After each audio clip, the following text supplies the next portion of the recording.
At my own family's celebration, my father stood up, raised his bourbon to the sky, and toasted my brother for bringing honor to the Stone name.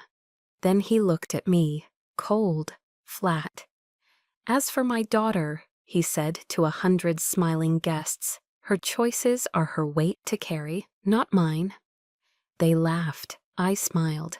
But 10 seconds later, the TV behind him flashed breaking news, and the nation finally saw who the real soldier was.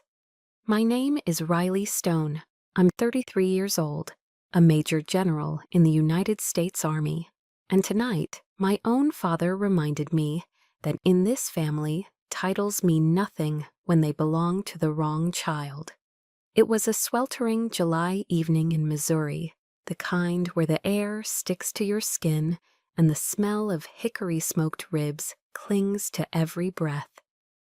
Our family's ranch was dressed up in patriotic bunting and red checkered tablecloths, as if the 4th of July had decided to extend itself just for us. The adults sipped Budweiser from dripping bottles while the kids played tag between hay bales and lawn chairs. On the surface, it was a Norman Rockwell painting. I wore a plain flannel shirt, faded jeans, and boots still dusty from the base. I looked out of place among the designer polos, sundresses, and manicured smiles. Liam, my older brother, Captain Liam Stone, wore a custom-tailored navy suit. He held court in the center of the lawn, spinning stories about Pentagon strategy meetings and rubbing shoulders with senators. People laughed too loudly, nodded too eagerly. He was the chosen one. I tried to catch my mother's eye. Eleanor Stone stood by the buffet, ladling mashed potatoes onto Liam's plate as though it were a sacred offering. I said, "Hey, Mom." She glanced at me, her smile tight and distracted. "Hi, sweetheart," she whispered quickly, eyes darting back to Liam. "Be sure to grab some corn before it's gone." She turned away, that fast, when Dad, Harrison Stone, rose from his chair with a glass of Four Roses bourbon in hand. The yard fell quiet.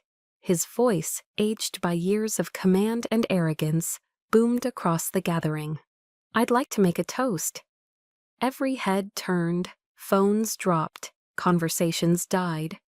He lifted his glass high and looked directly at Liam.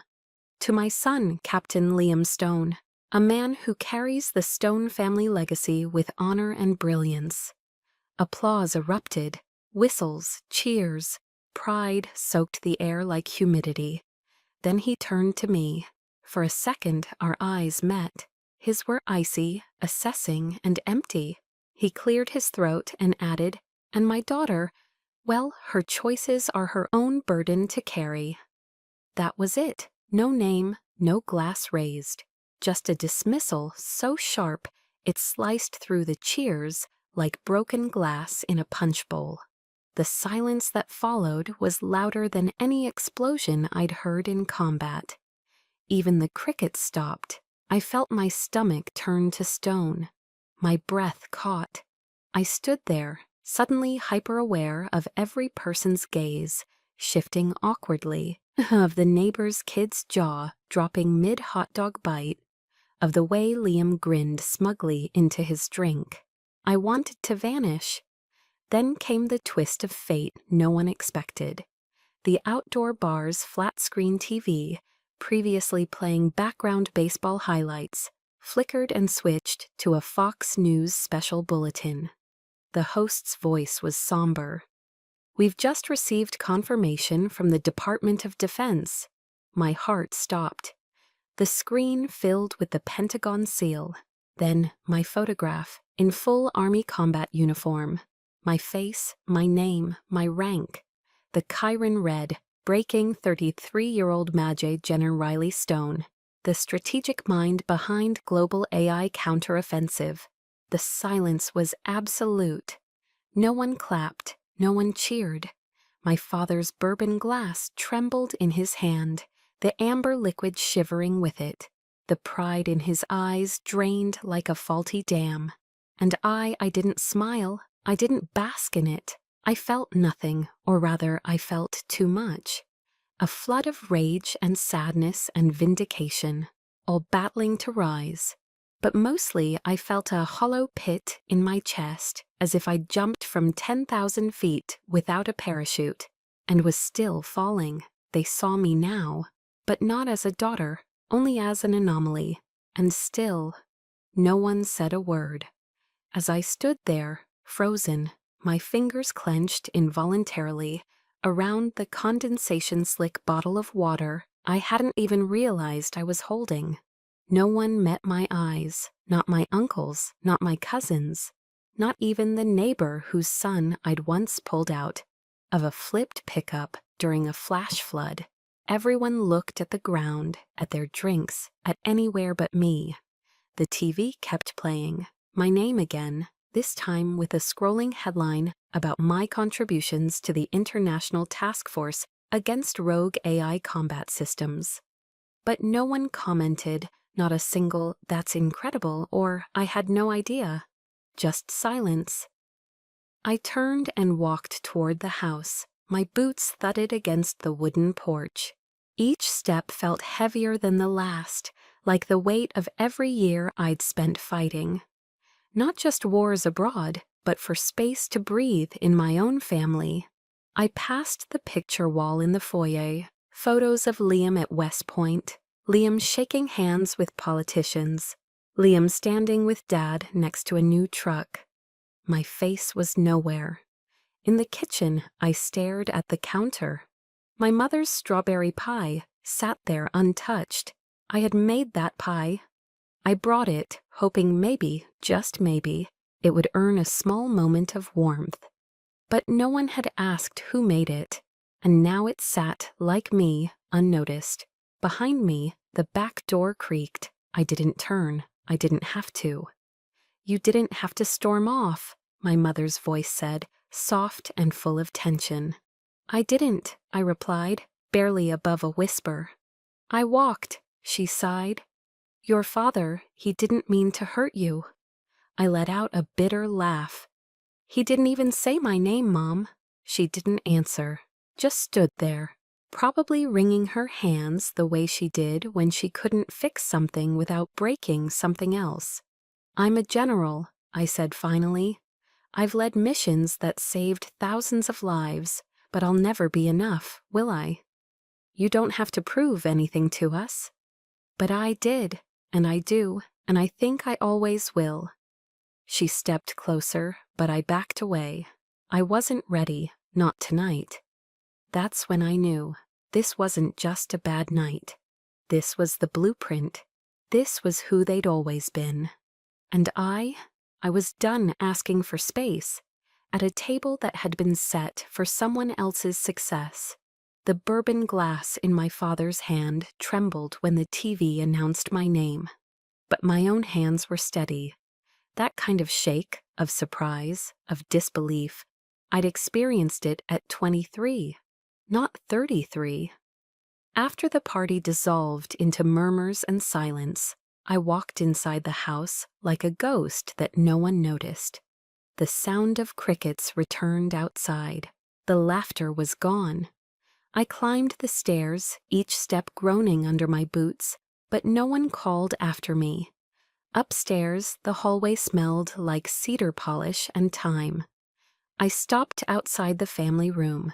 The fireplace mantel had always been a shrine to achievements, mainly Liam's. But for a few years, there had been one frame that broke the pattern, a photo of me on graduation day from airborne school, sweat on my brow, mud on my uniform, eyes lit up with a pride I hadn't felt in years. It was gone. In its place, a polished photo of Liam in a dark gray suit, grinning next to a U.S. senator. I stepped closer, not a speck of dust, freshly cleaned, revered. I called out, "Mom!" She appeared at the end of the hallway, holding a tray of empty glasses. "Where's my picture?" I asked. My voice wasn't angry. It was too flat for that. "Oh," she said, too quickly. "I put it away. It was getting dusty." "Put it where?" In the storage. Somewhere downstairs, I think. Don't worry. Somewhere, I repeated. Like me, somewhere. Her eyes didn't meet mine. She vanished down the stairs without another word. That's how I found myself in the attic 15 minutes later, flashlight in hand, climbing into heat and shadows. The door creaked open, revealing a space that smelled like dry wood, old paper, and everything no one wants to remember. I had to duck to avoid low beams. Dust danced in the beam of my flashlight. I searched box after box, holiday decorations, Liam's childhood trophies, even an entire tub labeled Thanksgiving linens. Then, in a far corner behind a broken rocking horse, I saw it, a soggy cardboard box with faded black marker. Riley's stuff. The handwriting was unmistakable, my dad's, all capital letters, like labeling a piece of government equipment. I pulled it toward me and knelt down. The tape was brittle, and the top flaps opened with a crunch. There, jumbled together like trash, were pieces of me. My first marathon medal, still attached to the red, white, blue ribbon, now wrinkled and dulled. A green beret, gifted to me by my grandfather, Pop, on the day I was accepted into Special Forces selection. He died 2 weeks later. A laminated letter from my battalion commander, praising my decision-making under fire in a convoy ambush in Afghanistan. Beneath that, a handful of broken plastic G.I. Joe figurines, some old notebooks from middle school, a worn-out hoodie I hadn't seen since high school. It was a museum of disregard. Not one item placed with care, no wrapping, no frame. No sign of anyone valuing these things. They were artifacts only to me. I touched the green beret gently. I remembered the night Pop gave it to me, sitting on the porch swing with his oxygen tank hissing, telling me, "You're going to do more than any of 'em, girl. Mark my words." I guess he was right. And still, here it lay, next to a broken toy truck and a deflated soccer ball. At the bottom of the box, half-bent and water-damaged, was my Soldier of the Year certificate from the 82nd Airborne Division. I had received it in 2016. I remembered calling home that day. I was so proud I could barely get the words out. I had said, "Dad, I won it. I really did." They called my name in front of the whole base. His reply was as casual as a grocery list. "Good. Liam just got accepted into the MBA program at Georgetown. He's moving to DC soon. Hey, I have to go. Long-distance calls still cost something." Click. 30 seconds. That's how long it took for a year of my sweat and sacrifice to get folded into nothing. Now I stared at that warped paper. It used to hang in my barracks. I had laminated it myself. And here it was, bent, curling at the edges, crammed behind a torn Batman folder. I sat back on my heels. The attic creaked. I didn't cry. I didn't even blink. My heart had long since hardened to these small betrayals, but something inside me calcified in that moment. A decision, or maybe a resignation. They never saw me, not the real me, only the burden of me. And now even my victories were inconvenient clutter. I picked up the medal, the beret, the certificate. I folded them gently into my lap, smoothing out their edges with my palms. My fingers moved like I was handling explosives, because in a way I was. These weren't just items. They were everything I'd built, everything they didn't want to display because it didn't fit their narrative. The house groaned again with the settling heat. Somewhere downstairs, someone turned on music, classic rock, probably Liam's playlist. I looked around the attic one more time, then I spoke out loud, to no one. "I am not the forgotten one. I am the proof you ignored."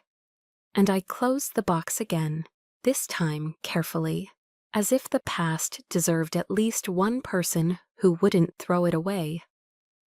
Back in my childhood bedroom, I placed the box at the foot of the bed.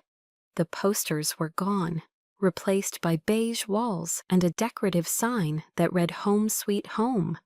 Like the house itself had tried to forget I ever lived there. I sat on the edge of the bed, still holding the beret in my lap. A memory hit me, clear, precise, painful. I was 16. It was the night before my first state track meet. I had trained for months. Dad had promised to come. He didn't. That night, Liam got a B+ on an advanced math test, and Dad took him out for steak. I remember standing on the podium with my ribbon and scanning the crowd, hoping maybe he'd show up late. He didn't. Mom said, "He had a work thing, sweetheart." That's when I first learned. His version of love was conditional. Liam's version of success made sense to him. Mine never would. Now, years later, I was still standing on that invisible podium, ribbon in hand, audience gone silent. Except this time, I wouldn't wait for applause. I remember the taste of powdered eggs and stale coffee more vividly than any birthday cake from my childhood. My first years in the Army weren't glamorous. I was stationed at Fort Bragg, sleeping in a shared barracks that smelled like old boots and industrial cleaner. My meals came from plastic trays. My paychecks were barely enough to live on, but I still managed to send money home. Every month, like clockwork, I wired a portion of my check back to Missouri. I told myself it was for the house, maybe for new windows in the upstairs bedroom that always leaked during thunderstorms. I imagined Mom buying groceries, Dad finally fixing the porch steps. That's what I thought I was doing, helping, being a good daughter, a responsible adult. A soldier who could carry more than just her pack. I skipped vacations, turned down weekend getaways, and declined invitations from my unit. While they went off for beers or trips to Myrtle Beach, I stayed behind, microwaving dollar ramen in my room, rerouting my fun money to a family that barely acknowledged my existence. I once turned down a 4-day pass to save for what I thought would be my parents' anniversary gift, a new dishwasher. I ate off cardboard, so Liam could eat off porcelain. Then came the call. It was a Sunday afternoon, the kind where I let myself indulge in a second cup of coffee and half a chapter from a Clancy novel.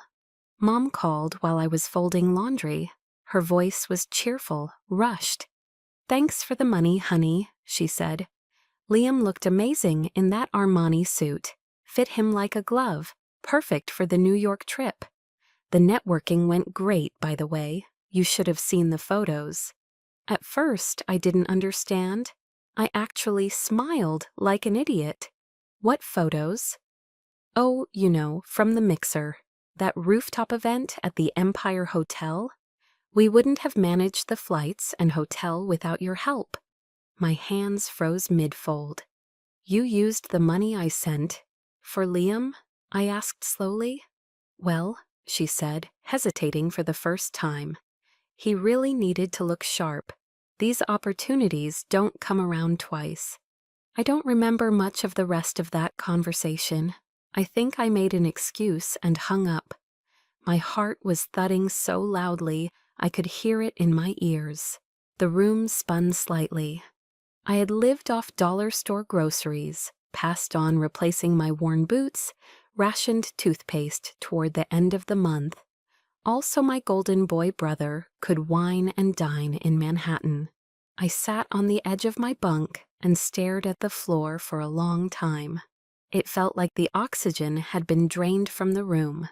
That was the moment something snapped. Not in rage, not in drama, just finality. I never said a word about it to them. I just stopped sending money. No explanation, no fight, just silence. Weeks later, the phone rang again. It was my father.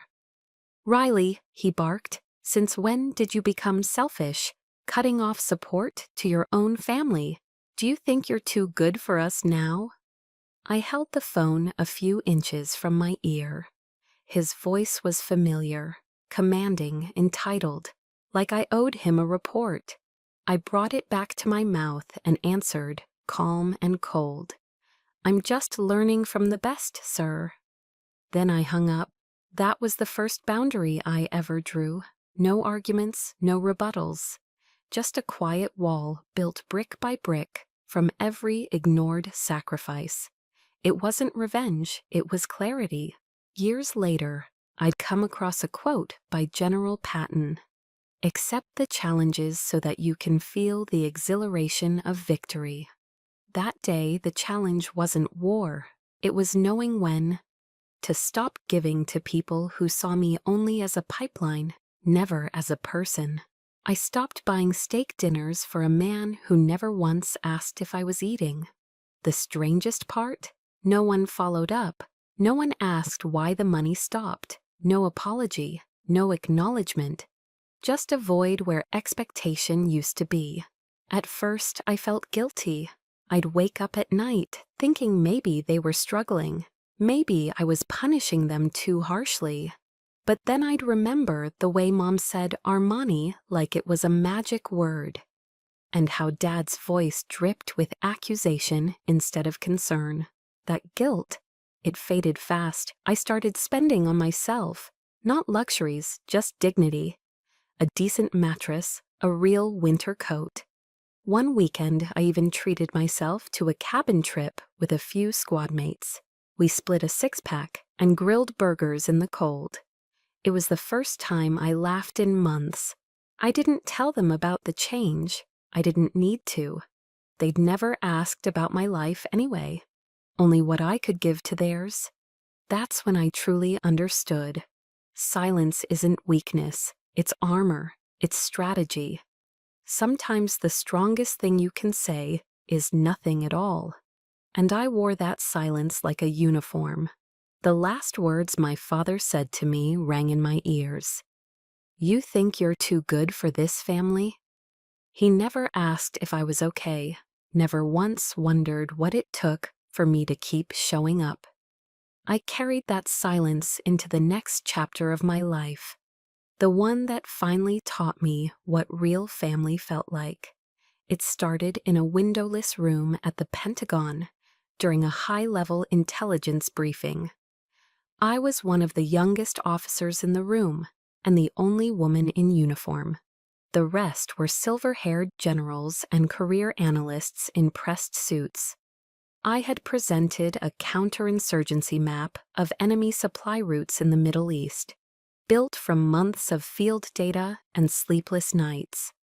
They glanced at my slides, unimpressed, all but one. Colonel Eva Rostova sat in the back, coffee in hand, her eyes sharp behind narrow glasses. When the meeting ended and most of the men murmured generic feedback, she stayed behind, walked right up to me, handed me a fresh cup of black coffee, and said, "You've got a strategic mind most people spend 3 decades trying to build." I blinked.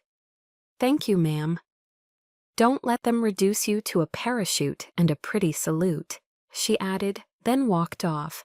That was the first time I felt seen, not as a stone, not as a woman, trying to measure up to her brother, but as Riley, soldier, thinker, leader.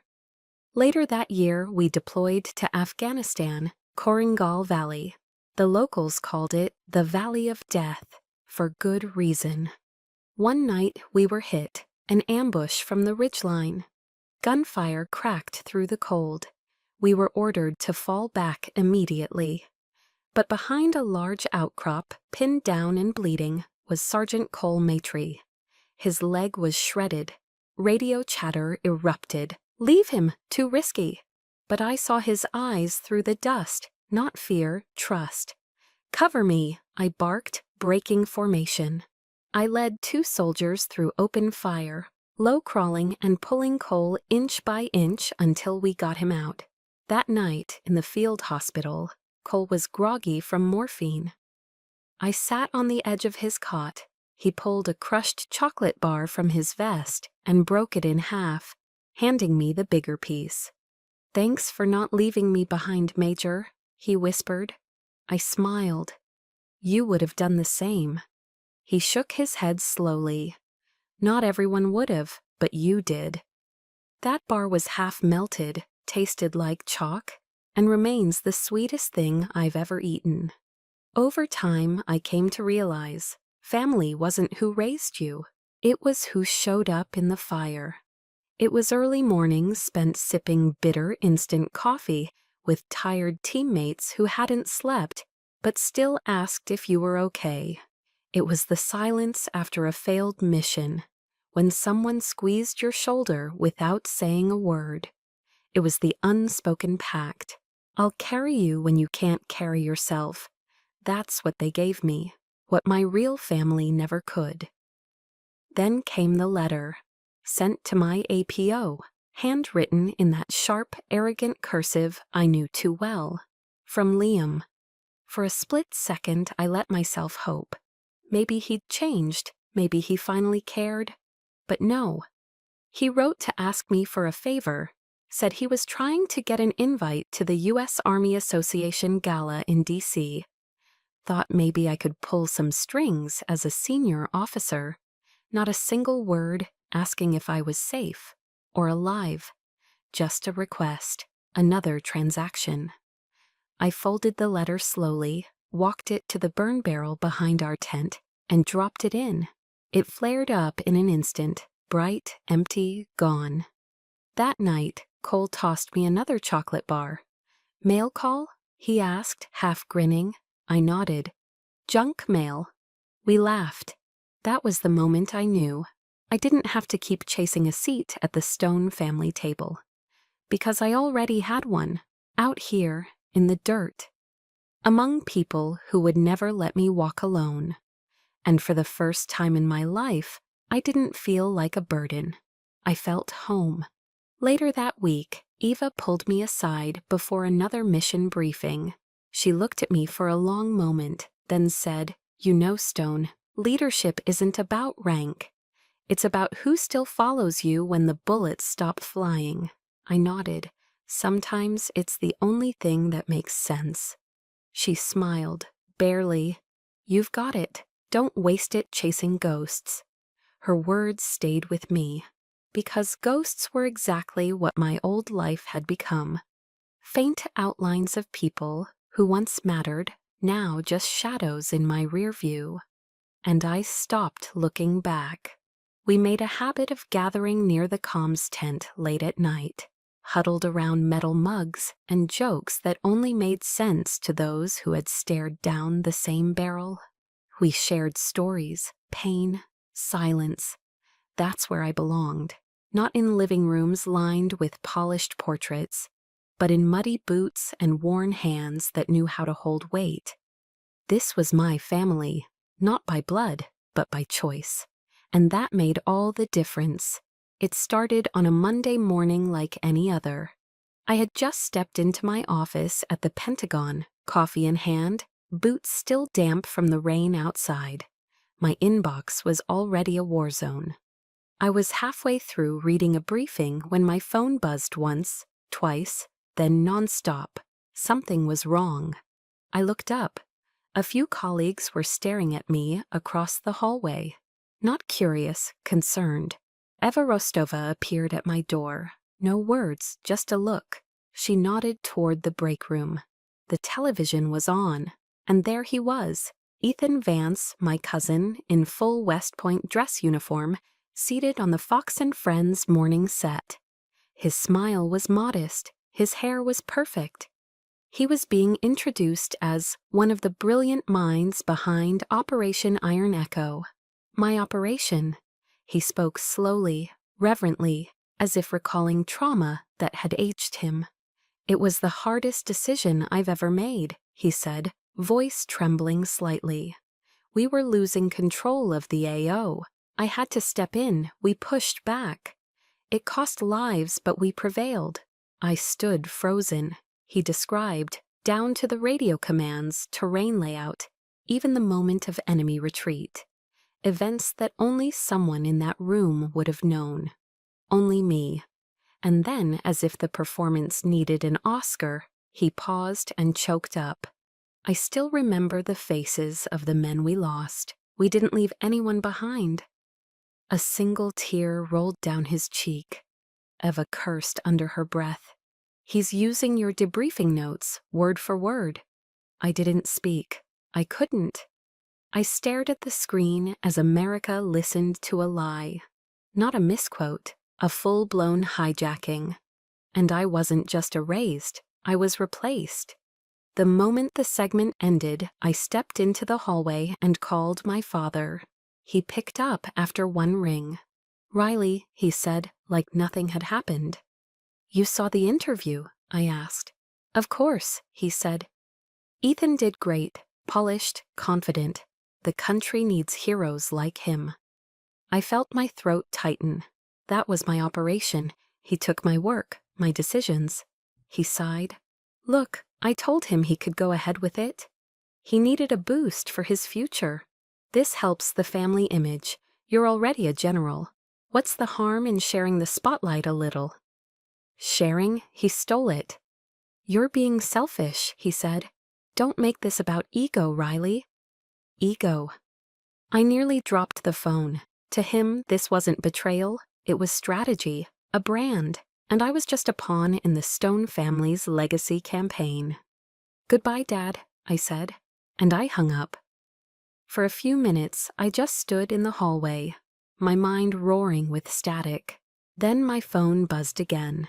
A colleague sent me a link, an article just published on a respected military blog. Title: Inside Iron Echo, the Rising Star of Military Intelligence. There was a photo of Ethan, cropped perfectly to show his academy ring and commendation badge. The piece praised his unparalleled tactical instincts and cited sources inside the Pentagon who confirmed his heroism during the operation. Sources. I didn't need a name. I recognized the cadence of the sentences, the way the quotes were shaped. Liam, my brother, the public affairs golden boy, had planted this story. He knew how to work the media, how to bury credit and inflate fiction. He didn't just help Ethan, he orchestrated the narrative. I read it again. One phrase stood out. While senior officers remained hesitant, Lieutenant Vance took bold action. That wasn't just a lie. That was a dagger. I slammed the laptop shut and clenched my fists. Every sacrifice I made, every scar, sleepless night, lost friend, was now fuel for a PR stunt. Not by the enemy, by my own family. No, by the men who were supposed to protect me. By the same father who once called me a burden. By the brother who never saw me as more than a threat to his spotlight. By a cousin who cried on national television with tears made of kerosene. That night, I sat alone in my apartment, lights off, TV muted. I stared at the ceiling and thought, this is war. Not the kind fought in deserts, the kind where truth is a liability, where silence is permission, where family becomes a weapon. I used to think the battlefield was behind me. I was wrong. It had just moved indoors. The next morning, I received an internal memo. Requests from press outlets for comments, confirmations, sound bites. The floodgates had opened. Ethan's name was trending. The blog post had been picked up by other military news sites. And I had become a ghost in my own story. Eva walked into my office with 2 coffees. She set one down in front of me without a word. Then she sat across from me and looked me dead in the eyes. "You're not going to let this slide, are you?" I didn't answer. She leaned back. "You've kept quiet long enough, Riley. You let them call you a burden. You let them take your money, your credit, your dignity. But this..."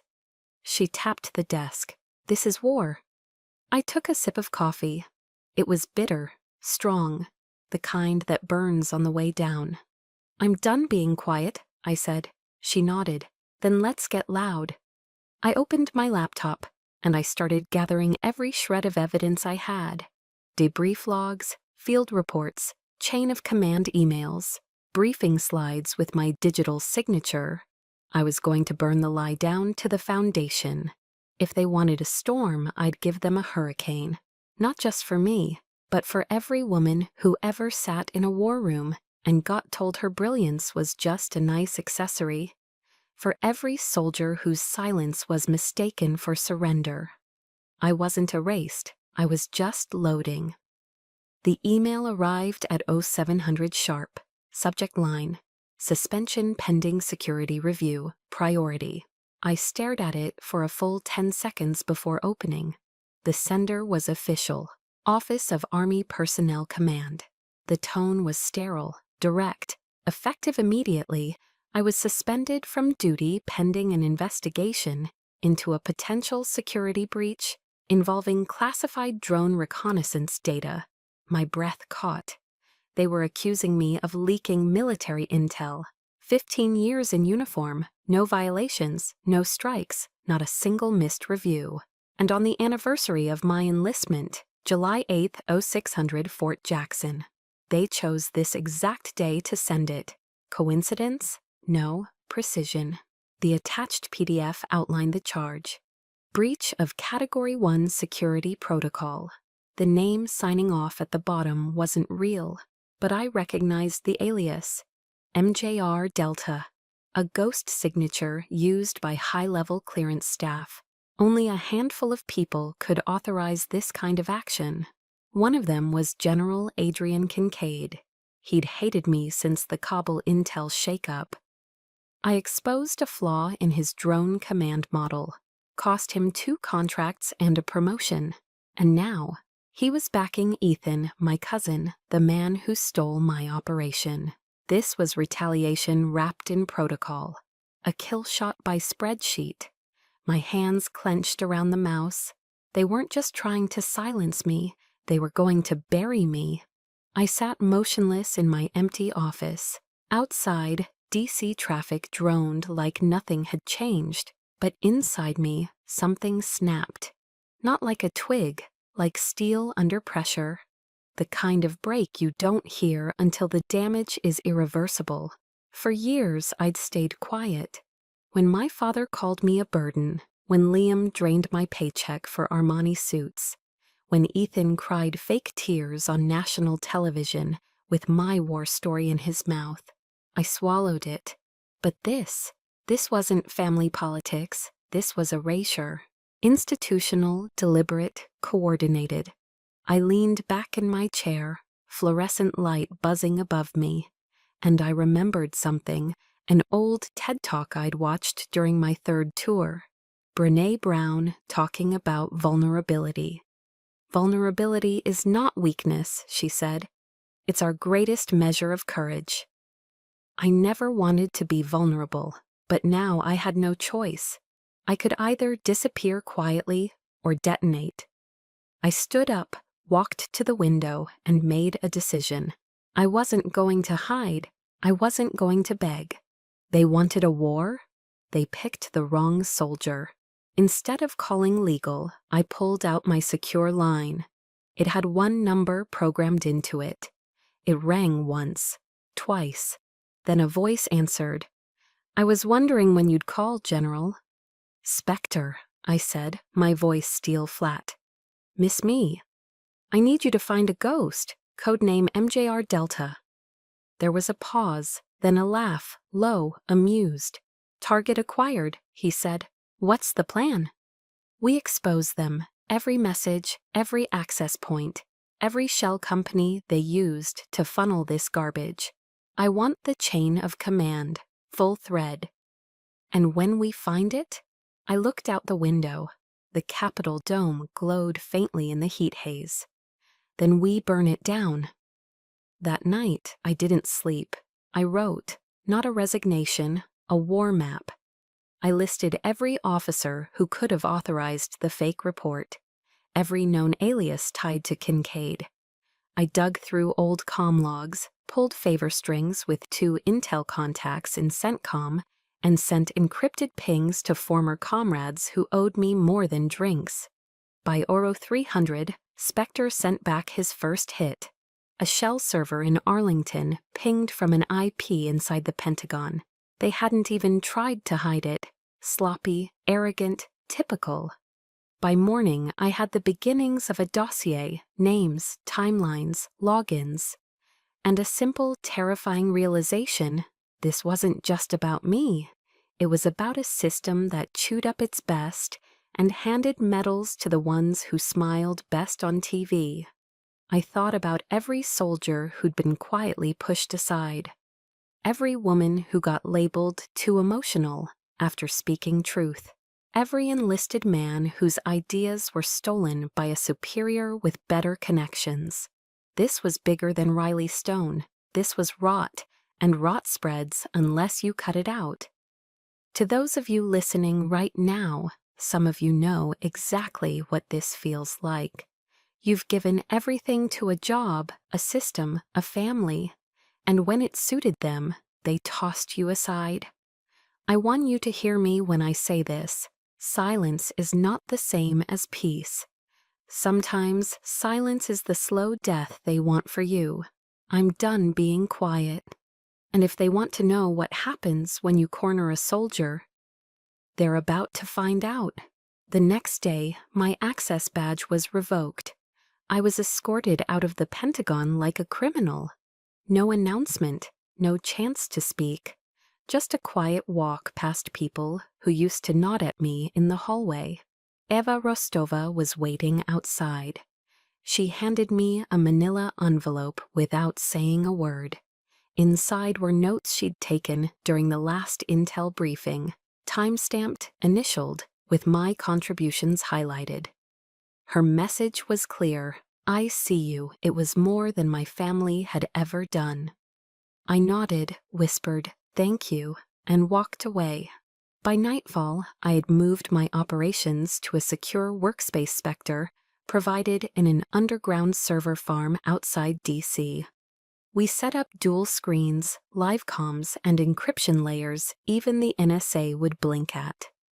"We're not hacking," I told him. "We're restoring the truth." He just grinned. "Whatever helps you sleep, General." But I didn't sleep. Not yet. Because I knew the storm hadn't peaked, it was just beginning. The room was dark except for the pale green glow of 6 monitors. Arlington, Virginia, one of Spectre's many nests. He worked like a machine. No music, no coffee, no unnecessary words. Just the rhythm of fingers across keys and the occasional muttered curse. "Humph," he said. "Someone got lazy." I leaned forward. "What did you find?" "They copied your biometric ID, used a clone on the internal Pentagon net. But whoever did it left a breadcrumb." He pointed to a screen. Logan events traced to a static node inside Kincaid's office. Military IP, not a proxy. I exhaled, sharp and short. So he didn't just approve the suspension, he executed the breach. Spectre nodded. "And it gets better." He brought up an encrypted email string. The header was familiar. Mil-int suffix, Kincaid's digital signature. But the recipient? "Ethan Vance," I said aloud. Subject line, Narrative Coordination, Operation Iron Echo. Spectre decrypted the body. "In exchange for public cooperation with media exposure," Spectre read, "you will be granted a classified clearance slot in Military Intelligence Command, contingent on confirmation of public engagement outcomes." I closed my eyes for a moment. It wasn't just about stealing a story. It was a trade deal. My operation for Ethan's promotion. I felt my jaw tighten. "Keep digging," I said. While Spectre continued his sweep, another name popped up on my screen. Sarah Jennings, investigative journalist, sister of Sergeant Cole Matry. She messaged me directly. "We need to talk. I've got something on Liam." I met Sarah at a diner off I-395. Vinyl booths, bad coffee, and better privacy. She was already there, flipping through a small notebook. "I started digging after what happened to Cole," she said. I didn't like how the story shifted, and I really didn't like your name disappearing from it. She slid a small recorder across the table. I've been tracking Liam's meetings. He's met with at least 4 military correspondents in the past month. All off the books, no transcripts. She clicked play. My sister, Liam's voice, smooth, casual. She's got medals, sure, but don't confuse luck for talent. The real skill? That's knowing how to shape the narrative. Sarah paused the recording. I also have a source, junior staffer. He overheard Liam saying the whole Ethan campaign was a cleanup job for your PR. I shook my head, biting back something between a laugh and a scream. He wasn't just helping Ethan.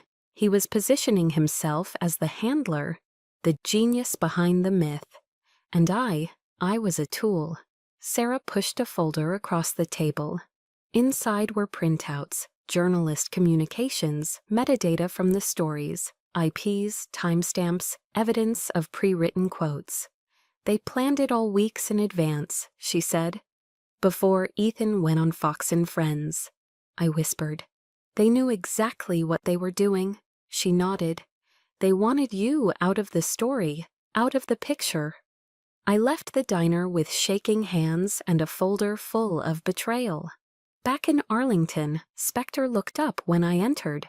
Check this, he said. Up came a new screen. You recognize this email address? I blinked. It was my father's personal Gmail. Spectre said, he's not careful, never was. He opened a chain of emails, plain text, no encryption, like 2 old men gossiping over a drink. Except these 2 were General Kincaid and Harrison Stone, my father. The subject line, Behavioral Patterns, Riley. I sat down slowly. Kincaid had asked for psychological context, and my father had delivered. He wrote about me in 3rd person. Riley has always shown volatility under pressure. She resents male authority, prone to outbursts and idealistic rigidity. May require monitoring for long-term leadership stability. I stopped reading. Spectre whispered, he gave them the profile they needed to justify your takedown. He didn't need to plant false evidence. He just let my scars speak louder than my record. And he handed them the knife. I stared at the screens, at the emails, at the timeline we'd built. Father, brother, cousin, mentor turned adversary. Each played their part. Each saw me not as a daughter, sister, soldier, but as an obstacle. And yet, I didn't feel broken. I felt ready. That night, I sat alone in the dim light of Spectre's bunker. Folder in one hand, black coffee in the other. Sarah's evidence was solid. Spectre's data airtight. The threads were clear, converging at a single point. But strategy wasn't about emotion. It was about timing. I opened a worn notebook, the one I kept from my days at command school. On the inside cover, I had scribbled one quote years ago in red ink. Know thy enemy, know thyself, and in 100 battles you will never be defeated. Sun Tzu, The Art of War. I turned the page and began outlining phase 1. We wouldn't go public yet, not until the foundation was rotted enough to crumble under its own weight. We needed one more piece, one misstep from their side to trigger everything. Spectre prepped the packet. Sarah began prepping a teaser for the press. And I started rehearsing a different kind of mission briefing, one where my weapon wasn't firepower, but evidence. One where the battlefield wasn't foreign soil, but live broadcast. And for the first time in weeks, I slept. Not out of exhaustion, but resolve. The hearing room was packed. Capitol Hill, Committee on Armed Services, C-SPAN cameras live-streamed everything. The walls felt like they were sweating under the tension. General Adrian Kincaid sat on the front row in his full dress uniform, the sheen of metals across his chest like armor. To his left sat Liam, polished, pressed, unreadable. And next to him, Ethan Vance, clearly coached, clearly smug. And I walked in through the center doors, spine straight, in my own ceremonial blues. I didn't smile. I didn't waver. The air changed the moment I took the stand. A senator from Delaware opened the session. General Riley Stone, you've requested this opportunity to respond to serious allegations. The floor is yours. I nodded once and adjusted the mic. For 15 years, I served this country in silence. I planned missions, protected lives, and accepted the cost of wearing this uniform. I never asked for recognition. I only asked for truth. But truth, it seems, was inconvenient. I paused. The room didn't breathe. And now I will show you exactly why I was suspended. Not because of wrongdoing, but because I knew too much. I motioned to the staffer. The first video appeared on the large screen behind me. It was Ethan on Fox and Friends, describing the Iron Echo mission. Polished, scripted, full of dramatic flair. Then I played the mission audio, black box feed from our operation in the field.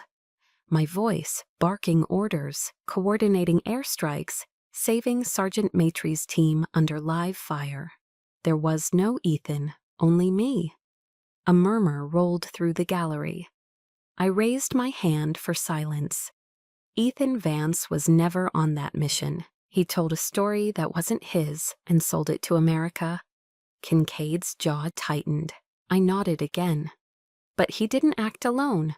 Another slide appeared, email exchanges between Kincaid and Ethan, promises of a future position in military intelligence tied to Ethan's public cooperation. He was bribed, I said, to lie in exchange for a career.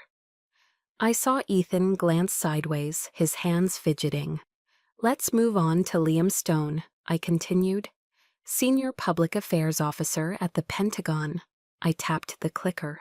On screen, metadata showing Liam's private meetings with key defense journalists, timed days before their articles published, citing anonymous sources discrediting my work. I played the audio. My sister? She's got medals, sure, but don't confuse luck for talent. The real skill? That's knowing how to shape the narrative. Liam didn't flinch. I did not blink. Then came the final blow. I want to turn your attention to this correspondence, I said, my voice razor sharp.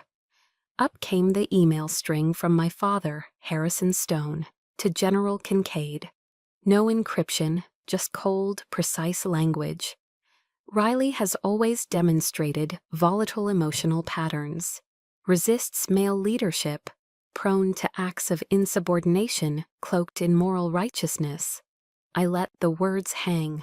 He didn't defend me. He armed my enemies. A long pause. No one in the room moved. I turned away from the screen, faced the panel. Senators, these were not investigations. They were assassinations of character, strategic, calculated, and political. This was not oversight. This was orchestration. The committee chair, an older Republican from Arizona, leaned forward. General Stone, are you saying that the suspension was retaliation?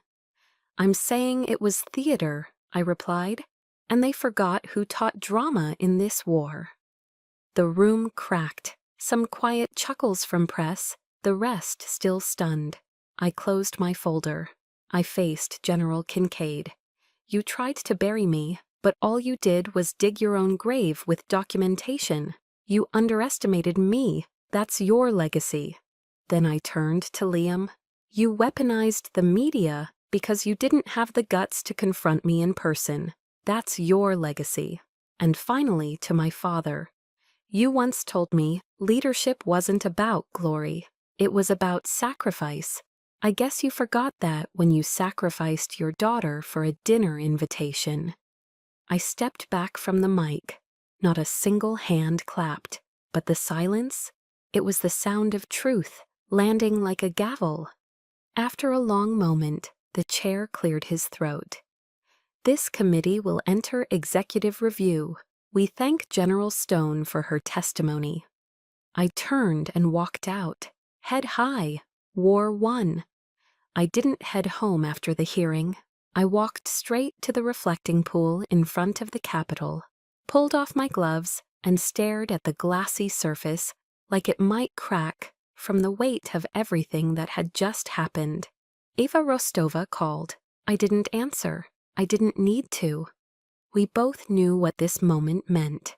Behind me, reporters began to gather. Some shouted my name, cameras rolled, but I wasn't ready to speak to them, not yet.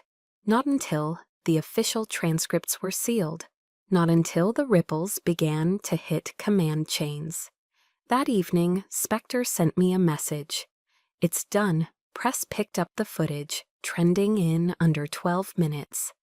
Ethan just deleted his social media. I didn't smile, not out of bitterness, but because justice isn't joy, it's relief. I walked back to the secure flat in Arlington where I'd lived for weeks. Inside, Sarah Jennings sat at the kitchen table, typing fiercely. She looked up. "It's already hitting networks," she said. "You're being called the General of Truth. You know that, right?" I shook my head. "That's dangerous." "No," she said. "It's overdue." We didn't toast, we didn't cheer, we just sat in the calm. I opened my notebook again, wrote one sentence on a clean page. Phase 2 begins tomorrow. Because cleaning out rot doesn't stop with one room. The next morning, I woke before sunrise.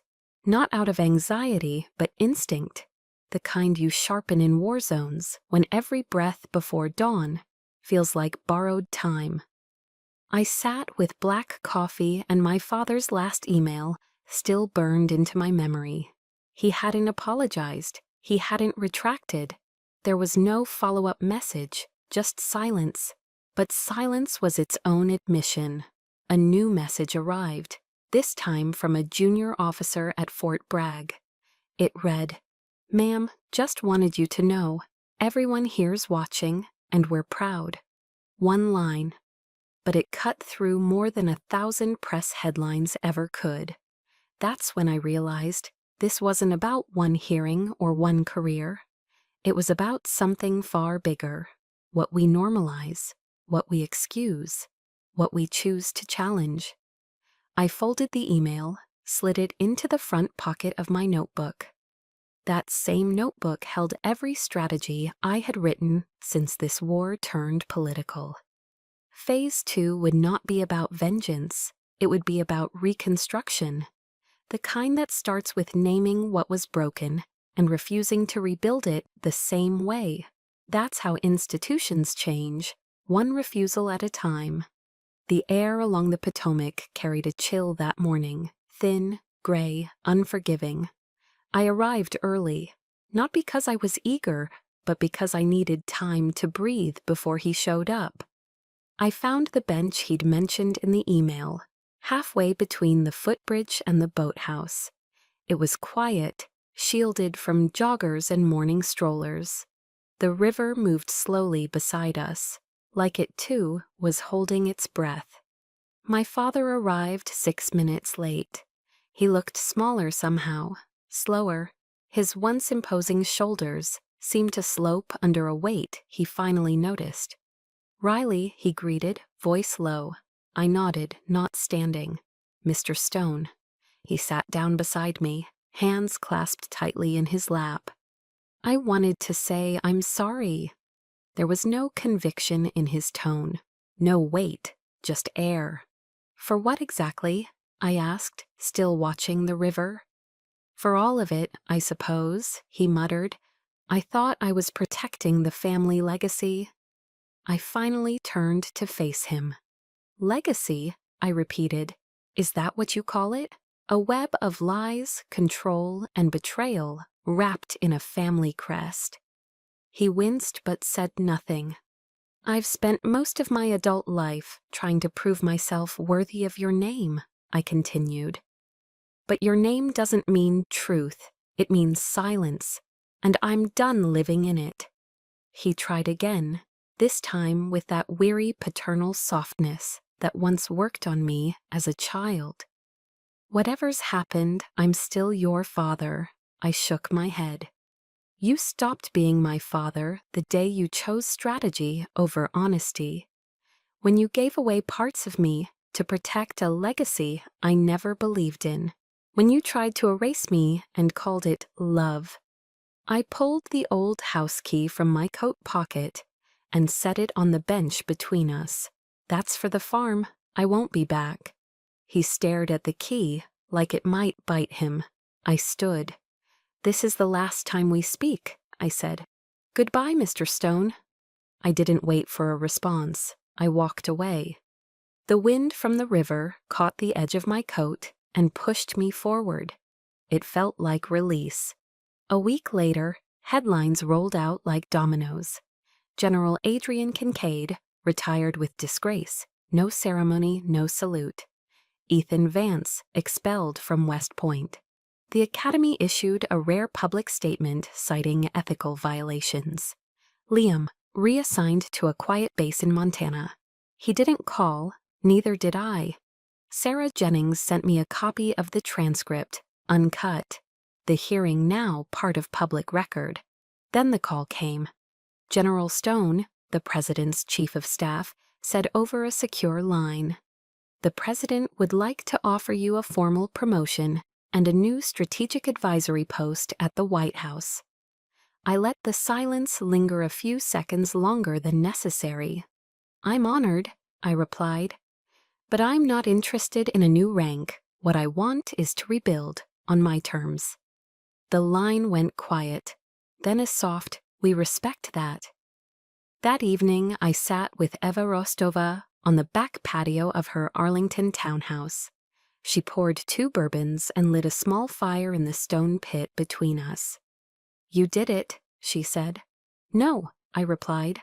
"I survived it. There's a difference." She nodded. "You're not going back, are you?"